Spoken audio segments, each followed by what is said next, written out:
사랑하는 영락교회 지체들에게 주 안에서 평화 인사를 전합니다. 오늘은 7월 8일 수요일입니다. 오늘의 묵상 본문은 열왕기하 15장 8절로 31절까지의 말씀입니다. 오늘의 본문 말씀은 이렇게 시작합니다.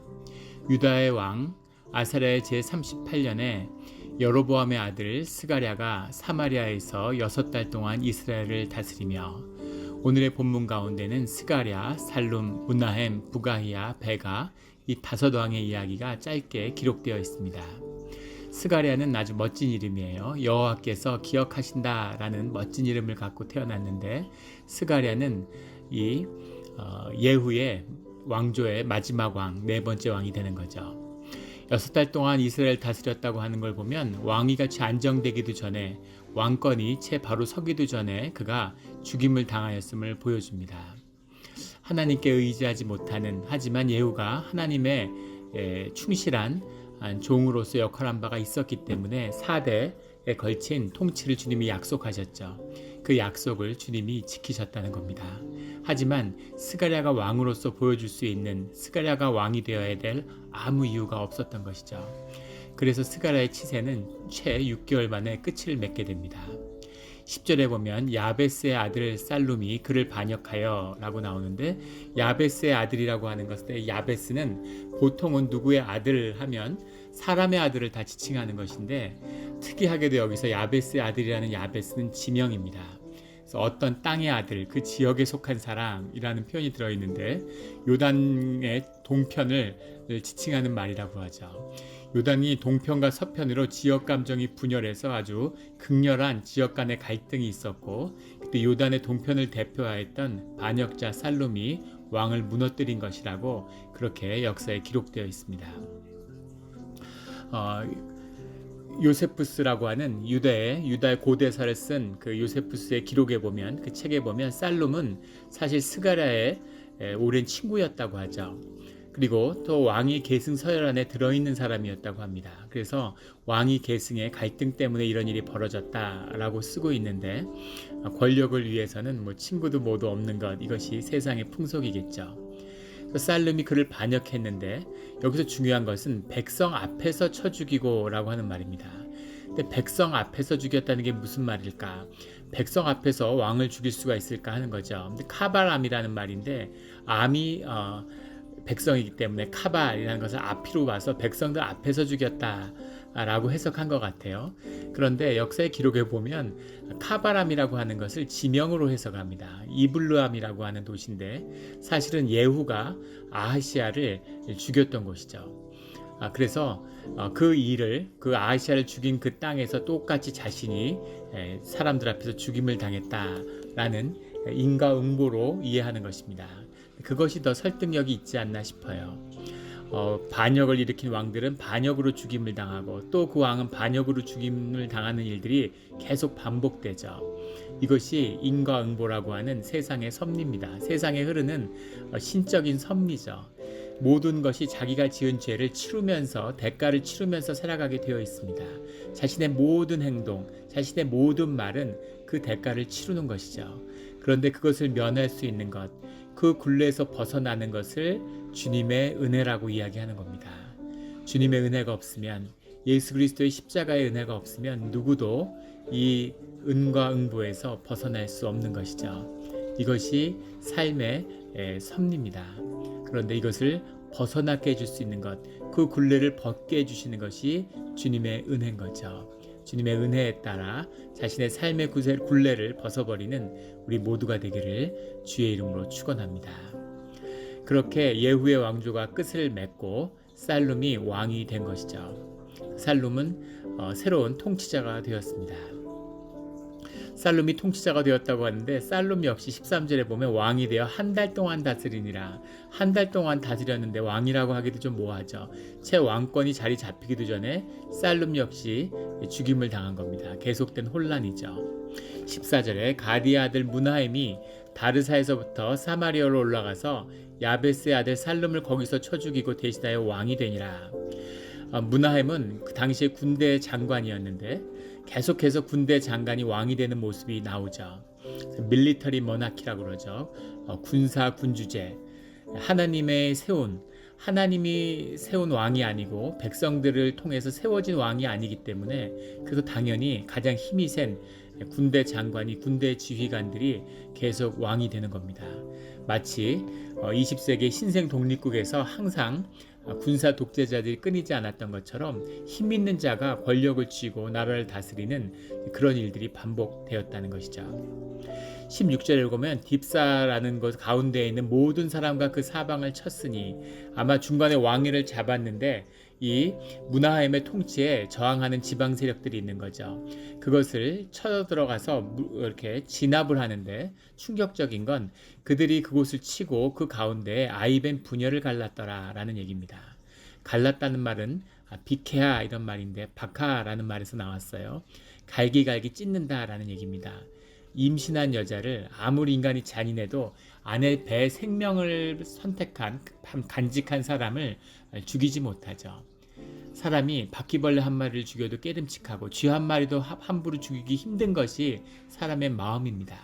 그런데 사람을 죽이는데 외적도 아니고 자기 백성을, 그것도 아이벤 부녀를 배를 갈라서 죽였다. 이것은 그 안에 악이 얼마나 극악해졌는지, 권력을 놓치지 않아야 되고 힘을 차지해야 되고 잔인해지는 거죠. 권력을 가지게 되면 사람이 잔인한 심성이 안에서 올라오는 겁니다. 그래서 세상의 악에 붙들린 모습, 하나님을 잃어버린 백성의, 통치자의 끝이 무엇인가 하는 것을 잘 보여주고 있습니다. 이것이 무나헬의 치세였다는 거죠. 그가 무나헬이 이스라엘의 왕이 되어 사마리아에서 10년간 다스리며, 무나헬에게는 특별히 악한 역사가 함께하고 있는 겁니다.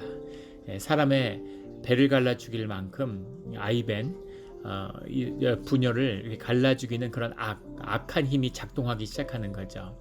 그거에 대한 기록은 18절에 여호와 보시기에 악을 행하여 이스라엘을 범죄하게 한 느밧의 아들 여로보암의 죄에서 평생 떠나지 아니하였더라. 모든 이스라엘의 왕들이 이런 평가를 받는데, 이 무나헬은 특이하게 그냥 떠나지 아니한 게 아니라 평생 떠나지 아니하였다라고 하는 겁니다. 평생이라는 말의 정확한 뜻은 모든 시간에 라는 거죠. 사람 안에는 악한 면도 있고 선한 면도 있고 나쁜 면도 있고 좋은 면도 있습니다. 이것이 사람의 내면의 진실이죠. 그런데 이 무나헬은 특별하게도 한 번도 선한 거나 좋은 일을 행하지 않고 일관되게 악했다는 거죠. 그것이 이 무나헬을 사로잡은 악한 권세의 표현입니다. 단순히 그냥 안에 있는 인간의 죄성이 드러나는 게 아니라 자신의 의식을, 자신의 마음을 악에 바쳐서, 그래서 악에 사로잡혀서 악을 행하는 그런 나쁜 왕이었다. 최악의 왕이 된 거죠. 그것이 10년을 다스리는, 모든 악이 막 창궐하고 악끼리 다투는 그 속에서 아주 극악해야 되는 거죠. 그런 잔인함을 가진 것이 이 무나헬의 특징이었다라는 겁니다. 이 잔인함이 이스라엘에게 특별한 역사적인 의미를 갖게 되는데, 그것이 19절에 나오는 이 말씀이에요. 아스루 왕 불이 와서 그 땅을 치려하매 무나헬이 은 1000달란트를 불에게 주어서 그로 자기를 도와주게 하므로 나라를 자기 손에 굳게 세우고자 하여. 아스루 왕 불이라고 하는 편이, 불이 누구냐라는 것은 여러 소아시아에 남아있는 기록을 보면 쉽게 알 수 있는데, 아스루 왕 디글랏 빌레셋을 지칭하는 것이죠. 디글랏 빌레셋이 바벨론을 점령했는데, 불이라는 건 바벨론식 표현입니다.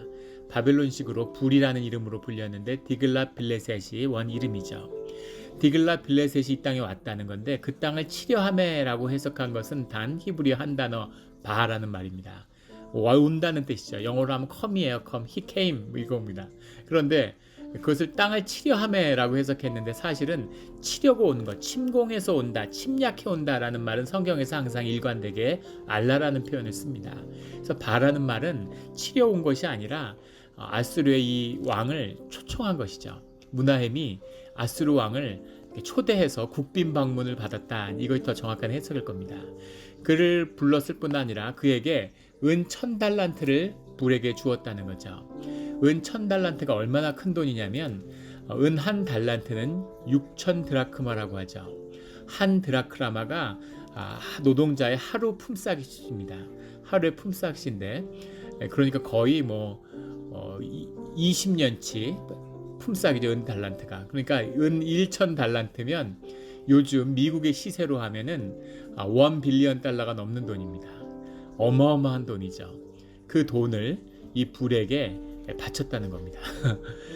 그 아수르를 불러서 그 왕에게 그 돈을 바쳐서 그 아수르 왕의 권위로 자기의 왕권을 세우고자 했다는 거죠. 왕권은 하나님이 주시고 하나님이 그 권위를 세워주셔야 되는 거죠. 그런데 하나님이 세운 게 아니고 백성들을 세워서 백성이 세워야 되는 건데 하나님이 세우고 그 뜻을 받아서 제사장들이 인증을 하고 그 다음에 백성들이 모여서 왕을 세우는 것이 원래 이스라엘과 유다의 왕이 세워지는 율례죠. 그런데 제사장도 하나님도 백성도 아닌 자기가 피를 보고 사람을 죽여서 왕위를 세웠기 때문에 항상 그 권위가 없고 끊임없는 이 반란이 계속되는 것이죠. 그러니까 그 권위를 세우려고 하는데 권위라는 건 더 큰 것에서부터 주어지는 것입니다. 아니면 밑에서 세워지거나. 근데 그 두 가지가 다 없으니까 이제 그 권위를 아수르 왕, 더 큰 힘을 가진 와수르의 왕으로부터 권위를 받기 위해서 이 이스라엘에서 어마어마한 돈을 세금으로 걷어서 그 돈을 아수르에게 바쳤다는 거죠. 정말 어이없고 황당한 일이죠. 이런 권위를 세상에 태어난 하나님의 통치의 소명을 받지 못한 자들은 이런 짓을 하죠. 한국의 통치자들도 친중이니 친민이 이러면서 스스로 권위를 대한민국의 권위를 세워야 되겠죠. 하나님의 소명 가운데 국가의식을 가져야 되는데 그런 게 없으면 어떤 큰 나라의 권위에 빌붙으려고 하는 그런 모습이 나타나는 거죠. 그래서 어이없게도 아수르의 왕을 끌어다가 그 힘으로 자기의 권위를 세우려고 하는 약탈자가 된 거죠. 왕이 아니라 사실은 공식적으로도 아수르의 신하가 되었습니다. 신하의 블루라고 하는 새로운 이름을 받고 그 신하가 된 기록, 아수르의 역사 기록에 보면 이 문하임의 이름이 그 신하의 이름에 올라 있다는 것을 지금 기록이 남겨놓고 있죠. 그래서 그 지역에서 금문을 강탈해 가지고 그것을 아수르를 위해서 일하는 이제 그런 왕이 된 겁니다. 하나님을 두려워하지 않는 자는, 하나님을 경외하지 않는 자들은 두려워하지 않을 것들을 두려워합니다. 하나님을 두려워하는 자는 세상의 모든 것을 두려워하지 않죠. 하나님만을 두려워하는 겁니다.